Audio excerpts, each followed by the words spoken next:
Telangana rising 2047 vision లో పేదల సంక్షేమం, సమగ్ర పాలసీల రూపకల్పన, ప్రపంచ స్థాయి ఇన్ఫ్రాస్ట్రక్చర్ డెవలప్మెంట్, పారదర్శక సుపరిపాలన లక్ష్యాలకు ప్రాధాన్యమిస్తారు. ఈ లక్ష్యాల సాధనకు ప్రభుత్వం ఇప్పటికే పలు చర్యలు చేపట్టింది. తెలంగాణ సమగ్ర అభివృద్ధికి ఇప్పటికే welfare and social justice policy, green energy policy, infra and industrial policy, tourism పాలసీలని ప్రభుత్వం సిద్ధం చేసింది. ఈ విజన్ డాక్యుమెంట్ భవిష్యత్ తెలంగాణకు ఒక భగవద్గీత.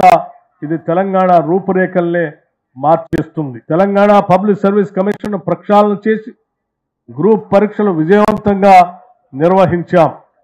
నిరుద్యోగ యువతకు భవిష్యత్తుపై ఆశలను కల్పిస్తూ ఏడాది కాలంలోనే 55,000కు పైగా ప్రభుత్వ ఖాళీలను భర్తీ చేసి నియామక పత్రాల్ని అందజేశాం. సాంకేతిక మరియు శాస్త్రీయ శిక్షణను అందించని దేశం భవిష్యత్ అభివృద్ధికి సంబంధించి ఏ ప్రణాళికను పూర్తి చేసినట్లుగా భావించలేమని డాక్టర్ బిఆర్ అంబేద్కర్ మాటలను స్ఫూర్తిగా తీసుకుంటూ ప్రభుత్వ ప్రైవేటు భాగస్వామ్యంతో యంగ్ ఇండియా స్కిల్ యూనివర్సిటీని స్థాపించాం. రాష్ట్ర వ్యాప్తంగా ఏటా 1,00,000 మందికి నైపుణ్య శిక్షణ అందించేందుకు 65 ప్రభుత్వ పారిశ్రామిక శిక్షణ కేంద్రాలను అడ్వాన్స్ టెక్నాలజీ సెంటర్లుగా తీర్చిదిద్దే ప్రయత్నంలో పురోగతిలో ఉన్నాం. డిగ్రీ, ఇంజనీరింగ్ లో చేరిన విద్యార్థుల కోసం బ్యాంకింగ్, ఫైనాన్స్ సర్వీసెస్, ఇన్సూరెన్స్ రంగాల్లో ఉద్యోగాలు కల్పించడమే లక్ష్యంగా BFSI ట్రైనింగ్ కోర్సుని